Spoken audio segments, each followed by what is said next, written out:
तो इस वाली वीडियो में आप सभी को बताने वाले हैं लॉन्ग हाउ चैन के ग्रुप के बीच में और जो आबाओ का डीमन हंटर जो ग्रुप है जो कि यहाँ पर डीमन गॉड एम्परर का बेटा है, उन दोनों के बीच में फाइट होने वाली है बहुत ज्यादा तगड़ी वाली। अब यहाँ पर शुरुआत में तो लॉन्ग हाउ चैन और आबाओ जो है एक दूसरे के साथ यहाँ पर वर्ड्स मिलाते हैं और मतलब एक दूसरे के ऊपर वर्ड्स का हमला करते हैं, शब्दों का हमला करते हैं, लेकिन उससे लोगों को कोई फर्क ही नहीं पड़ रहा था।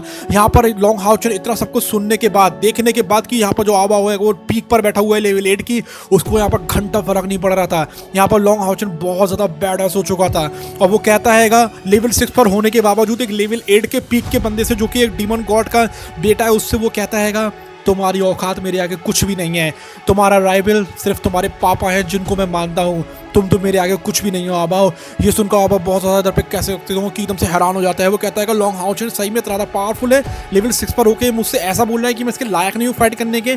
अब वो यहाँ पर आ जाता है कॉम्बैट में और यहाँ पर वो लोग एक दूसरे के साथ फाइट करना शुरू करते हैं। उनकी फाइट इतनी ज़्यादा तगड़ी होती है कि यहाँ पर पूरा एटमोसफेयर हिलने लगता है। यहाँ पर जो लॉन्ग हाउ चैन है उससे हेड ऑन और फाइट कर रहा होता है और यहाँ पर दोनों के दोनों जो एडवर्सरीज होती हैं एक दूसरे से बहुत ज़्यादा कस के बैटल कर रही होती हैं। उनके जो रिस्पेक्टिव एलाइज होते हैं उनको देख रहे होते हैं, मुंह फाड़ के वो कह रहे होते हैं क्या फाइट चल रही है यार, इतनी तगड़ी फाइट उन लोगों ने शायद इधर पे कभी देखी होगी। यहाँ पर एक मूवमेंट पर तो ऐसा लगता है लॉन्ग हाउ चैन हारने वाला है, लेकिन एक मूवमेंट पर ऐसा लग रहा था कि यहाँ पर वो आबाओ को ऐसे चुटकी बजाकर हरा देगा।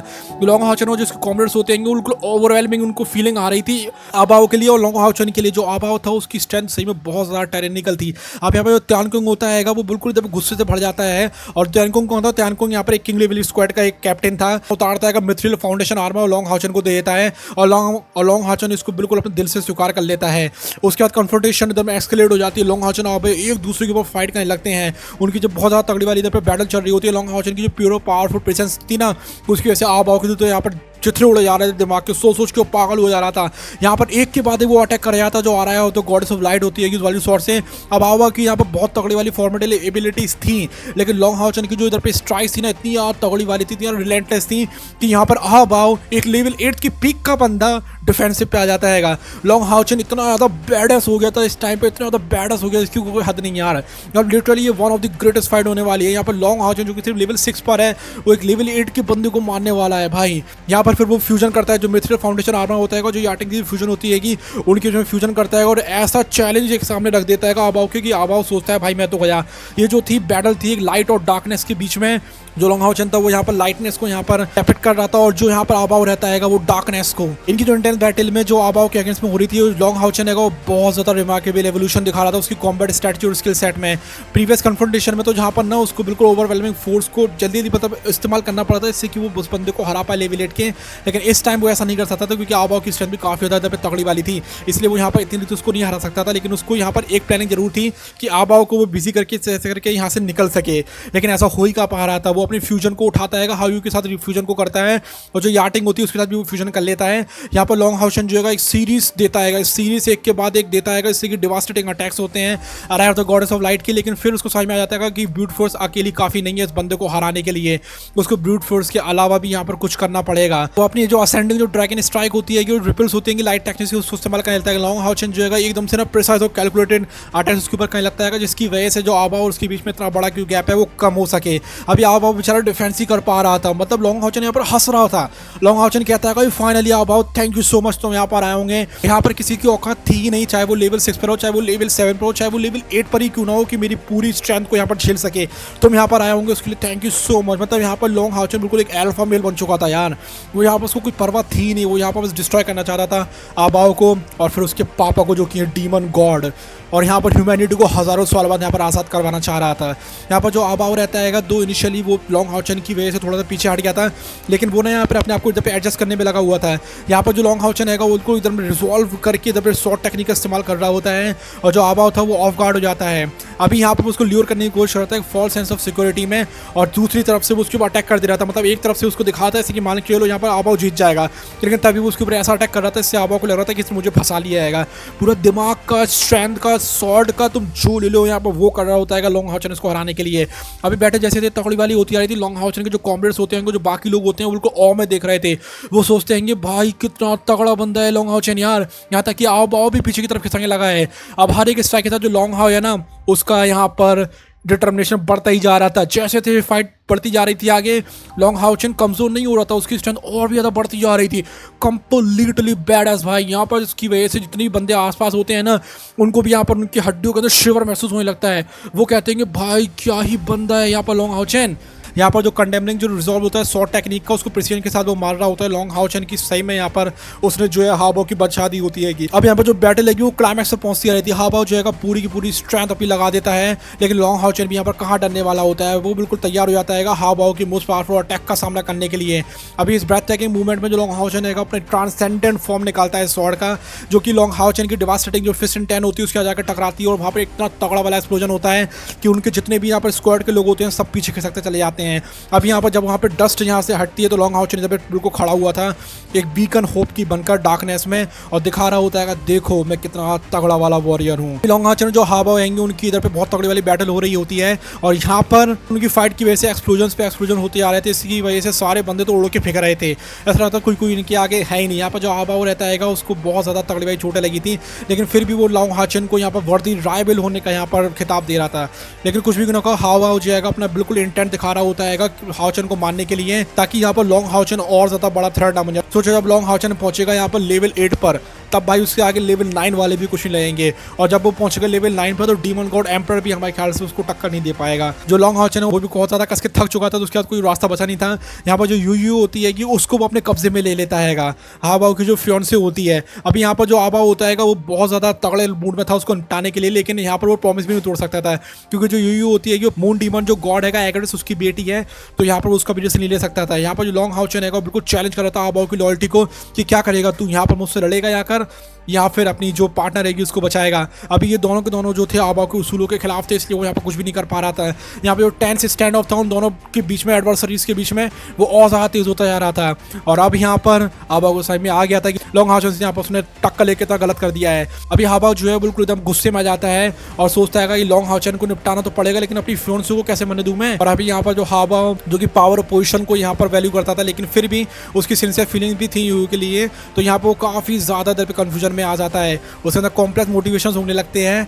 अभी यहाँ पर उसका एम्बिशन था कि वो नेक्स्ट डीमन गॉड एम्परर बने, लेकिन उसका जो प्यार था यू के लिए वो भी एकदम सच्चा था। तो लॉन्ग हाउ चेन जो है वो यहाँ पर इस कॉन्फ्लिक्ट को एक्सप्लोर कर रहा होता है, और यू को यहाँ पर सेफ्टी की तरह यहाँ पर लेवरेज कर रहा होता है, जिससे कि वो यहाँ पर हाबाओ से नेगोशिएट कर सके। लेकिन कुछ भी ना कहो, यहाँ पर लॉन्ग हाउ चेन की इतनी तगड़ी वाली इंजरीज थी ना, और कायर की भी यहाँ पर सडन इधर पे अवेकनिंग होने लगती है, जो कि वो गॉड चूजन वन बन जाती है। तो यहाँ पर जो यू को वो वापस नहीं लौटा पाता है, वो कहता है आवाज से कि आवाज तुम्हें रोकना पड़ेगा, जब तक यहाँ पर जो कायर रहेगी उसकी अवेकनिंग हो रही है तब तक तुम्हें रोकना पड़ेगा, क्योंकि यहाँ पर जो कायर रहती है उसकी अवेकनिंग काफ़ी ज़्यादा तगड़े वाले टाइम पर हो रही होती है, मतलब ऐसे टाइम पर तो होनी ही नहीं चाहिए थी। अब यहाँ पर सिचुएशन बहुत ज़्यादा टेंस हो जाती है कि जब हाबाओ कहता है लॉन्ग हाउ चेन से कि यू को बिल्कुल आज़ाद छोड़ दो। लॉन्ग हाउ चेन बहुत ज़्यादा वीक हो चुका था, लेकिन वो रेजोल्यूट था। वो कहता है कि अभी तो मैं ऐसे नहीं छोड़ने वाला हूँ। अब यहाँ पर जो हाबाओ की बहुत ज़्यादा फ्यूरी थी और वो उसके बाद अटैक करना चाह रहा था, लेकिन वो नहीं कर सकता था। लेकिन फिर उसको पता चलता है कि यहाँ पर जो कायर है वो भी गॉड की चूजन वन है, उससे नहीं रहा जाता है। वो सोचता है भैया यहाँ पर कायर को तो मुझे मारना पड़ेगा, यहाँ पर उसको ही मारना पड़ेगा। तो वो कहता है कि ठीक है इन दोनों को निपटा दो जाके। अब यहाँ पर उसको यूई की भी कोई टेंशन नहीं थी, क्योंकि यहाँ पर वो दो गॉड्स को बड़े होते हुए नहीं देख सकता था। गाइस हमने आप लोगों से एक पोल रखा था और आप लोगों से पूछा था कि आप लोगों को कैसा यार टूल चाहिए। आप लोगों ने कहा था कि ऐसा यार टूल दो जो कि एक बस वीडियो आइडिया डालकर ही बना दे यहाँ पर वीडियो, जैसे कि आप लोगों ने डाला कि हाउ टू बिकम यूट्यूबर, वो पूरी की पूरी वीडियो बना के दे दे आप लोगों को। तो हम ले आएंगे एक ऐसा AI टूल जिसका नाम है flicky.ai। डिस्क्रिप्शन में लिंक है, वहाँ पर आप लोग क्लिक करके जा सकते हैं इसकी वेबसाइट पर। यहाँ पर आप लोग 2-3 वीडियो फ्री में बना सकते हैं, और अगर आप लोगों को ये पसंद आता है तो आप इसका सब्सक्रिप्शन भी ले सकते हैं। अभी कार की जो अवेकनिंग थी उसकी वजह से उसके अंदर से डैगर ऑफ समसारा निकलता है, मतलब एक इतना बड़ा तलवार काइंड ऑफ निकलती है, इसको देखकर यहाँ पर किसी का भी मन कांप जाए, और वो स्विफ्टली प्रोग्रेस करने लगती है, और उसकी जो इनहेरिटेंस रहती है गॉड ऑफ डेथ की वो आगे बढ़ने लगती है। मीनवाइल जो लॉन्ग हाउ चेन है वो अपनी पावर को यूटिलाइज करता है, जिससे कि वो और भी ज़्यादा एलाइज को बुला सके, जिससे कि उसकी कॉन्फ्रंटेशन में हेल्प हो सके। अब यहाँ पर जो बैटल है कि वो इरप्ट हो जाती है क्योस में, और जो लॉन्ग हाउ चेन होता है, जो कायर के जो एलाइज होते हैं वो भी यहाँ पर काफ़ी ज़्यादा उनके ऊपर प्रेशर पड़ रहा होता है डीमन फोर्सेस का। अभी यहाँ पर जो कमांड स्ट्रेंथ थी ना डीमन फोर्सेस की, वो इतनी ज़्यादा टेरिफाइंग थी कि यहाँ पर वो कुछ भी नहीं कर पा रहे थे। उनकी जो इंजरीज थी वो काफ़ी ज़्यादा टेरिफाइंग थी। यहाँ पर लॉन्ग हाउ चेन जो कायर रहेंगी वो भी यहाँ पर कैसे करके यहाँ पर हाबाओ को बस यहाँ पर सामना कर पा रहे होते हैं, लेकिन तभी यहाँ पर कहानी में ट्विस्ट आता है। यहाँ पर जो बैटल है एकदम क्रिटिकल पॉइंट पे पहुंच जाती है, जब लॉन्ग हाउचन हावी जी रहते हैं और जिनको एलाइज रहते हैं वो काफ़ी ज़्यादा पे आउट नंबर्ड हो जाते हैं डेमन फोर्सेस की वजह से। उनकी जो इंजरीज थी काफ़ी ज़्यादा तगड़ी वाली थी, लेकिन वो फिर भी कंटिन्यू करते रहते हैं फाइट करना एक दूसरे से, जिससे कि वो टाइम यहाँ पर बाय कर सकें, जिससे कायर जो है कि कंप्लीटली यहाँ पर अवेकन हो सके। हावी इधर पे काफ़ी ज़्यादा powerful Quadro elemental resistance disorder spell का यहाँ पर अनलीश कर देता है, जिससे कि डीमन जो रहते हैं काफ़ी ज़्यादा कमजोर हो जाए, जिसकी वजह से लॉन्ग हाउचन है उसके जो एलाइज हैं स्ट्राइक बैक कर सके। लेकिन कुछ भी ना हो, वो बहुत ज़्यादा हैवीली आउट नंबर थे और यहाँ पर उनके लिए डिफेंड करना ही एक ऑप्शन था, वो भी बहुत ज़्यादा मुश्किल से। अब यहाँ पर जो बैटल लगी वो यहाँ पर तगड़ी होती आई थी। लॉन्ग हाउचन के जो एलाइज होते हैं, जो 11th और जो 12th होली कार्ड्स होते हैं, अपने को सैक्रिफाइस कर देते हैं, जिससे कि यहाँ पर वो लॉन्ग हाउचन को बचा सकें। अभी लॉन्ग हाउचन जो है वो अकेले ही रह गया था इस फाइट में, और उसको जो नीबन पावर हाउस उनका एनसर्किलमेंट को अकेले ही झेलना पड़ रहा था। अभी यहाँ पर जो कायर है वो भी अपनी अवेकनिंग के बिल्कुल मिड्स में थी, इसलिए वो लॉन्ग हाउचन उसको भी डिस्टर्ब नहीं कर सकता था। अभी यहाँ पर इतने ज़्यादा ओवरवेलमिंग ऑड्स के बावजूद जो लॉन्ग हाउचन है अपनी इनर स्ट्रेंथ के अंदर झांकता है और जो फ्लेम ऑफ लाइफ होती है कि उसको भी यहाँ पर जगा लेता है। उसकी वजह से यहाँ पर एक बहुत ज़्यादा तगड़ा वाला बस छूटता है डिस्टेंस पावर का, और उसकी आंखों में बहुत कलर डिटर्मिनेशन देखा जा सकता था और उसके अंदर से जो सॉर्ड इंटेंट निकल रहा था। गाइस, हमने जो हुआ वर्सेस टैंग सन वाली फाइट होने वाली है ना, उसको पूरा ऑलरेडी एक्सप्लेन कर दिया है और वीडियो को भी अपलोड कर दिया है अपने चैनल के ऊपर, और वो पूरा हमने एक मूवी की तरह बनाया है। लिटरली ऐसा लग रहा है जैसे कि उनके लोग कोई मूवी चल रही हो यार, टैंग सन वर्सेस हुआ वाली फाइट की। वो बहुत ज़्यादा लेजेंडरी फाइट है। तो वो वाली वीडियो देखने के लिए आप जल्दी से हमारी मेंबरशिप को ले सकते हैं, उससे वो आप सारी वीडियोस देख पाओगे जो कि मेंबर्स ओनली के लिए होती हैं, और तो और सारी वीडियोस की अर्ली एक्सेस भी आपको मिल जाया करेगी। वो यहाँ पर फाइट करता रहता है सारे डीमंस के अगेंस्ट में अकेला वो पूरी आर्मी के अगेंस्ट में फाइट कर रहा होता है। पता हम क्या तो रहा भाई, लॉन्ग हाउचन बहुत ज़्यादा यहाँ पर बैडस होता आता है। लेकिन फिर अच्छी बात तो ये होती है कि यहाँ पर एकदम से एक बंदा आ जाता है जो कि यहाँ पर लॉन्ग हाउचन वगैरह को यहाँ पर हेल्प करता है यहाँ पर जिंदा होने में। और जो लॉन्ग हाउचन है और जो कायर और जो हावी होंगी बहुत ज़्यादा डेस्परेट बैटल में चले जाते हैं पावरफुल डीमंस के अगेंस्ट में, उनको काफी ज्यादा इंजरीज होती हैं। जो लॉन्ग हाउचन है अपने आप को सैक्रिफाइस कर देता है इससे कि वो कायर को बचा सके, लेकिन इसकी वजह से वो नियर डेथ पर पहुंच जाता है। लगता है उसकी इतनी बुरी हालत खराब हो जाती है कि वो बुलेटली ऐसा लगता है कभी मर सकता हो कायर को बचाने के चक्कर में। और लोगों की फाइट में असल में कोई भी एक तरीके से जीतता नहीं है, जो यूवी रहती है कि वो यहाँ पर लॉन्ग हाउचन के साथ फाइटें पड़ी होती है, इसलिए यहाँ पर वो आवाओं को भी कुछ करने तो देती नहीं है। तो यहाँ पर एक तरीके से वो लोग बच जाते हैं यूवी की वजह से। और गाइस, अगर आप लोग एक अच्छा सा माइक बाय करना चाहते हैं या फिर हेडफोन को खरीदना चाहते हैं या फिर ग्राफिक्स कार्ड खरीदना चाहते हैं, जो कि हमने खरीद कर रखे हुए हैं, हमने लिटरली महीनों तक इनके लिए रिसर्च करी थी तब जाके हमने इनको खरीदा था। इसका मतलब ये है कि ये बिल्कुल फर्स्ट क्लास है, सबसे ज़्यादा सस्ते और सबसे ज़्यादा अच्छे हैं। तो आप डिस्क्रिप्शन में लिंक्स को चेक कर सकते हैं, वहाँ पर हमने इनका लिंक दिया है। अगर आप लोग इनको बाय करना है तो उस लिंक पर क्लिक कर आप लोग इनको बाय कर सकते हैं। और गाइस, हमारा जो पुराना वाला गेमिंग चैनल था हमने डिसाइड किया है कि हम उसको रिवाइव करेंगे, तो उसका डिस्क्रिप्शन में लिंक देकर रखा हुआ है। उस पर करीब 2000 सब्सक्राइबर्स है, 40 सब्सक्राइबर कम है, तो जल्दी से आप लोग 2000 सब्सक्राइबर वहाँ पर कंप्लीट करवा दें। वहाँ पर हम गेमिंग वीडियोस लाने वाले हैं लिटरली बहुत ज़्यादा तगड़ी वाली। तो यार गाइस, उनकी फाइट बस इतना ही होता है। Bye bye, love you, take care.